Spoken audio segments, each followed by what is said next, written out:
Hello, नमस्कार, आदाब, सत श्री अकाल और अस्सलाम वालेकुम। मैं हूं मोहम्मद अहमद काज़मी, लेकर आया हूं आपका पसंदीदा कार्यक्रम नज़र दुनिया पर। आज हम आपको दो बड़ी ख़बरें पहुंचा रहे हैं। हमारी कोशिश रहती है कि कोई बड़ी ख़बर छूटने ना पाए और तफसील से आपको ख़बर की तह तक ले जाया जाए। एक तरफ तुर्की पर पाबंदियों की ख़बर है और दूसरी तरफ नॉर्थ वेस्ट अफ्रीका के मुल्क मोरक्को, जिसे मराकश भी कहा जाता है, उसके और इजराइल के बीच ताल्लुकात नॉर्मल करने के फैसले की खबर है। तुर्की के प्रेसिडेंट रजब तैयब अर्दगान की गैर मामूली पॉलिसियों की वजह से और भूमध्य सागर यानी मेडिटेरेनियन समंदर में गैस और पेट्रोल की तलाश की वजह से यूनान और साइप्रस के साथ टकराव के कारण यूरोपीय यूनियन ने पाबंदियों का ऐलान किया है। उधर ट्रंप ने रूस से S-400 मिसाइल डिफेंस सिस्टम खरीदने की वजह से तुर्की के खिलाफ पाबंदियों का ऐलान किया है। अमेरिका की तरफ से पाबंदियों के बारे में तुर्की के प्रेसिडेंट रजब तैयब अर्दगान ने कहा है कि वो ये नहीं समझ पा रहे हैं कि ट्रंप के हारने और जो बाइडन के प्रेसिडेंट बनने के बीच में हालात कैसे बदल सकते हैं। दोनों खबरें काफ़ी अहम हैं, आखिर तक ज़रूर देखें। खबर में आगे बढ़ने से पहले आपसे गुजारिश है कि अगर आपने अभी तक media star world YouTube channel subscribe नहीं किया है तो सब्सक्राइब कर लें और घंटी दबाना ना भूलें, ताकि आपको हमारी हर एक वीडियो की खबर सही वक्त पर मिल सके। और अगर आपको हमारी खबर सच्ची और अच्छी लगे तो अपने व्हाट्सएप ग्रुप, फेसबुक, इंस्टाग्राम और ट्विटर अकाउंट पर ज़रूर शेयर करें, ताकि मीडिया स्टार वर्ल्ड की खबरें दुनिया भर तक पहुँच सकें। आज की बड़ी खबर है कि यूरोपीय यूनियन की शिखर बैठक यानी सरबराह कॉन्फ्रेंस में तुर्की के खिलाफ मेडिटेरेनियन समंदर में उसकी सरगर्मियों की वजह से सजा देने की कार्रवाई पर रजामंदी हुई है। दूसरी तरफ अमेरिका के प्रेसिडेंट डोनाल्ड ट्रंप के दो करीबी सोर्सेज के हवाले से ब्लूमबर्ग ने लिखा है कि ट्रंप ने तुर्की पर पाबंदियां लगाने के दस्तावेज पर दस्तखत कर दिए हैं। रॉयटर्स न्यूज़ एजेंसी के मुताबिक यूरोपीय यूनियन की सरबराह कॉन्फ्रेंस के बाद जारी होने वाले बयान में कहा गया है कि भूमध्य सागर में यूनान और साइप्रस के साथ तुर्की के झगड़े वाले पानी के इलाके में तेल और गैस के रिजर्व की एक तरफा तलाश में शामिल तुर्क कंपनियों और अफसरों पर पाबंदियां लगाने पर रजामंदी बन गई है। इस मीटिंग से पहले यूरोपीय यूनियन की पार्लियामेंट के स्पीकर चार्ल्स मिशेल ने कहा था कि यूरोपीय लीडर तुर्की को साफ मैसेज देना चाहते हैं कि यूरोपीय उसूलों और उसके इंटरेस्ट की हिफाजत करने का उनका पुख्ता इरादा है। इसी बीच ब्लूमबर्ग की वेबसाइट में लिखा है कि अमेरिकी प्रेसिडेंट डोनाल्ड ट्रंप ने तुर्की के रूस से S-400 मिसाइल डिफेंस सिस्टम खरीदने की वजह बताकर तुर्की पर पाबंदियां लगा दी हैं। खबर में बताया गया है कि अमेरिकी फॉरेन मिनिस्टर माइक पोम्पियो ने जिन पाबंदियों की बात कही है उनका ब्यौरा अभी सामने नहीं आया है, मगर रॉयटर्स ने अमेरिकी सोर्सेज के हवाले से लिखा है कि तुर्की की डिफेंस इंडस्ट्री पर पाबंदियां लगाई जा रही हैं। रॉयटर्स का कहना है कि पाबंदियों पर तुर्की का सख्त रद्द-ए-अमल आना तय है और इसके नतीजे में अमेरिकी सरकार से तुर्की के ताल्लुकात में पेचीदगी बढ़ जाएगी। रॉयटर्स ने तुर्की के एक बड़े अफसर के हवाले से लिखा है कि तुर्की पर अमेरिका की पाबंदियों के उल्टे नतीजे निकलेंगे, जिनसे दोनों मुल्कों के आपसी ताल्लुकात पर भी असर पड़ेगा। इस अफसर ने कहा है कि हम पाबंदियों को कबूल नहीं करेंगे, हमसे धमकी की ज़बान में बात नहीं की जा सकती। तुर्क प्रेसिडेंट रजब तैयब अर्दगान के स्पोक्स पर्सन इब्राहिम कालेन ने इससे पहले कहा था कि हम बगैर किसी शर्त के बातचीत चाहते हैं, पाबंदियों से कोई फ़ायदा होने वाला नहीं है। इसी बीच आज ही शाम खबर आई है कि तुर्की के प्रेसिडेंट रजब तैयब अर्दगान ने अमेरिका की तरफ से रूसी S-400 मिसाइल डिफेंस सिस्टम खरीदने पर लगाई पाबंदियों को बेइज्जती करने वाला कदम माना है। तुर्की के अखबार सबाह के मुताबिक अर्दगान ने अज़रबैजान के सफ़र के आखिर में बाकू में अखबार वालों से बात करते हुए कहा कि उन्होंने प्रेसिडेंट डोनाल्ड ट्रंप और बराक ओबामा के साथ आसानी से काम किया है और अब वो सब्र के साथ देखेंगे कि क्या होता है। उन्होंने कहा कि हकीकत यह है कि तुर्की को अमेरिका के दुश्मन मुल्कों के खिलाफ इस्तेमाल होने वाले कास्टा कानून का सामना करना पड़ रहा है, जो कि North Atlantic Treaty Organization NATO के मेंबर मुल्क तुर्की के खिलाफ बेइज्जत करने वाला कदम है। आपको याद दिला दूं कि कल अर्दगान अजरबैजान की राजधानी बाकू में नगोर्नो काराबाख के आर्मीनिया से वापस हासिल करने के बाद मनाए गए जश्न में चीफ गेस्ट थे। प्रेसिडेंट रजब तैयब अर्दगान ने कहा है कि तुर्की मामूली मुल्क नहीं है और नाटो अलायंस के अहम मेंबर्स में से एक है, और ट्रंप और ओबामा दोनों ने अंकारा को नाटो के साथ सहयोगी मुल्क के तौर पर तारीफ की है। उन्होंने आगे कहा कि वे नहीं जानते कि ट्रंप के व्हाइट हाउस छोड़ने और जो बाइडन के प्रेसिडेंट बनने तक हालात कैसे बदल जाएंगे।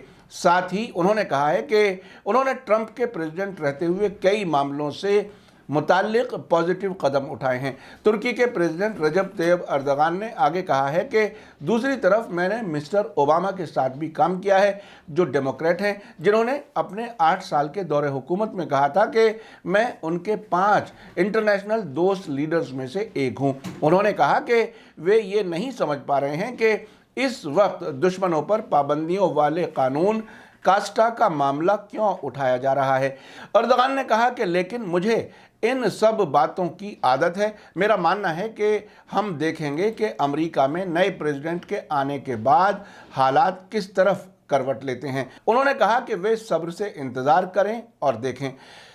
आइए अब चलते हैं आज की दूसरी खबर की तरफ। इजराइल और नॉर्थ वेस्ट अफ्रीका के मुल्क मोरक्को ताल्लुकात नॉर्मल करने के लिए रजामंद हो गए हैं, जिसका ऐलान अमेरिका के हारे हुए प्रेसिडेंट डोनाल्ड ट्रंप और इजराइल के प्राइम मिनिस्टर बेंजामिन नेतन्याहू ने किया है। हाल के दिनों में 4 महीने के अंदर अब तक ट्रंप की कोशिश के नतीजे में ये चौथा मुस्लिम मुल्क है जिसमें इजराइल के साथ ताल्लुकात नॉर्मल करने के लिए फैसला लिया गया है। अब से पहले 15 सितंबर को यूनाइटेड अरब एमिरेट्स और बहरीन ने इजराइल से ताल्लुकात नॉर्मल करने के समझौते पर दस्तखत किए थे। उसके बाद ट्रंप ने सूडान के इजराइल से ताल्लुकात नॉर्मल करने की रजामंदी का ऐलान किया था। आपको याद दिला दूं कि इन मुल्कों ने 1948 में इजराइल को मान्यता यानी एक मुल्क के तौर पर रिकॉग्नाइज करने से इनकार कर दिया था। इस समझौते को ट्रंप ने हिस्टोरिक यानी तारीखी बताया है। इसके तहत अमेरिका ने मोरक्को के वेस्टर्न सहारा इलाके पर हक को कबूल किया है, जहां कुछ अलगाववादी यानी सेपरेटिस्ट अलग मुल्क बनाने की मांग कर रहे हैं। इस मौके पर इजराइल के प्राइम मिनिस्टर बेंजामिन नेतन्याहू ने कहा है कि मोरक्को के साथ ताल्लुकात नॉर्मल होने से गर्मजोशी के साथ अमन पैदा होगा।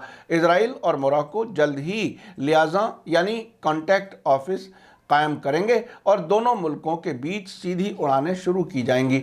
अमेरिका के अखबार वॉल स्ट्रीट जर्नल के मुताबिक व्हाइट हाउस से जारी बयान में बताया गया है कि ट्रंप ने मोरक्को के छठे किंग मोहम्मद के साथ थर्सडे को एक फ़ोन कॉल करके इजराइल और मोरक्को के बीच समझौते को आखिरी शक्ल दे दी।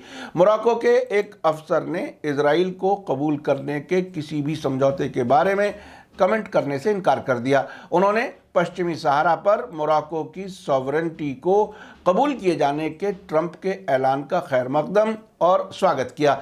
ये अमरीकी पॉलिसी में बड़ी तब्दीली है और मोरक्को के लिए कामयाबी है। मोरक्को के इस अफसर ने आगे कहा कि महामहिम राजा मोहम्मद सिक्स्थ इस प्रोसेस में शख्सी तौर पर शामिल और मददगार रहे हैं और इस फैसले ने इस पूरे इलाके पर मोरक्को की सॉवरेनिटी को फिर से कायम किया है। अमेरिकी अखबार वॉल स्ट्रीट जर्नल के मुताबिक हाल के महीनों में अमेरिकी पहल पर कराए जाने वाले समझौते करने वाले कुछ दूसरे अरब लीडर्स की तरह मोरक्को के राजा पर इजराइल को रिकॉग्नाइज नहीं करने के लिए अंदरूनी दबाव है। मोरक्को की Islamic justice and development party के मेंबर प्राइम मिनिस्टर सादुद्दीन उस्मानी ने अगस्त में कहा था कि उन्होंने इजराइल के साथ किसी भी समझौते को खारिज कर दिया है। मोरक्को की सरकारी न्यूज़ एजेंसी MAP के मुताबिक राजा ने थर्सडे को फिलिस्तीनी अथॉरिटी के प्रेसिडेंट महमूद अब्बास को एक फ़ोन कॉल के दौरान यकीन दिलाया है कि फिलिस्तीनी मामले में मोरक्को की सपोर्ट कभी नहीं बदलेगी। मोरक्को की न्यूज़ एजेंसी ने कहा है कि राजा ने फिलिस्तीनी लीडर को ट्रंप के साथ उनकी बातचीत की तफसील से जानकारी दी। इस बीच फिलिस्तीन के इस्लामी रेजिस्टेंस ग्रुप हमास ने एक बयान जारी करते हुए ऐलान किया है कि इजराइल ताल्लुकात बढ़ाने की आड़ में फिलिस्तीनियों के खिलाफ ज़्यादा जुल्म कर रहा है। जिहाद इस्लामी ऑर्गेनाइजेशन ने भी मोरक्को के ज़रिए इजराइल के साथ ताल्लुकात कायम करने की सख्त अल्फाज में मजम्मत की है। फिलिस्तीनी अथॉरिटी ने भी इस तरह के काम को काबिल मजम्मत बताया है। मोरक्को की तरफ से इजराइल के साथ ताल्लुकात नॉर्मल ऐसे हालात में किए जा रहे हैं जबकि मोरक्को की आवाम इस तरह के ताल्लुकात को फिलिस्तीनियों के साथ विश्वासघात यानी धोखे के तौर पर देखती है। मोरक्को में इसके खिलाफ प्रोटेस्ट भी हो चुके हैं। आपको याद दिला दूं कि हाल ही में डोनाल्ड ट्रंप के सलाहकार और दामाद जारेड कुशनर ने कहा था कि सऊदी अरब के लिए इजराइल के साथ ताल्लुकात को नॉर्मल करने के लिए सिर्फ वक्त की बात है, क्योंकि मोरक्को ऐसा करने वाला नया अरब मुल्क बन गया है। कुशनर ने अखबारी नुमाइंदों से कहा था कि इजराइल और सऊदी अरब के बीच इस मौके पर एक साथ आना और पूरी तरह से ताल्लुकात का नॉर्मल किया जाना एक ज़रूरत है, लेकिन वो वक्त आएगा जिसके लिए कुछ ऐसा काम किया जाना ज़रूरी है। आपने देखा कि एक तरफ तुर्की के प्रेसिडेंट रजब तैयब अर्दगान के खिलाफ यूरोप और अमेरिका पाबंदियां लगा रहे हैं, उन्हें अपने इरादे के मुताबिक काम करने से रोकने की कोशिश की जा रही है। दूसरी तरफ यूनाइटेड अरब एमिरेट्स, बहरीन और सूडान के बाद मोरक्को के इजराइल के साथ ताल्लुकात नॉर्मल करने का फैसला लिया गया है। अरब बादशाहतें अमेरिका, इजराइल और यूरोप के साथ खड़ी हुई नजर आ रही हैं। आपको याद दिला दूं कि अब से पहले ईरान कह चुका है कि अगर तुर्की पर पाबंदियां लगाई गईं तो वो तुर्की का साथ देगा ताकि पाबंदियों का असर कम किया जा सके। ये बात ईरान के प्रेसिडेंट हसन रूहानी ने रजब तैयब अर्दगान से फ़ोन पर बात करते हुए कुछ हफ्तों पहले ही दोहराई थी।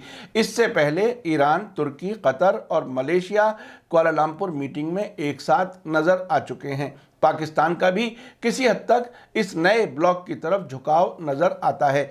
अब यह देखना काफ़ी अहम होगा कि मिडिल ईस्ट में हालात किस तरफ आगे बढ़ते हैं।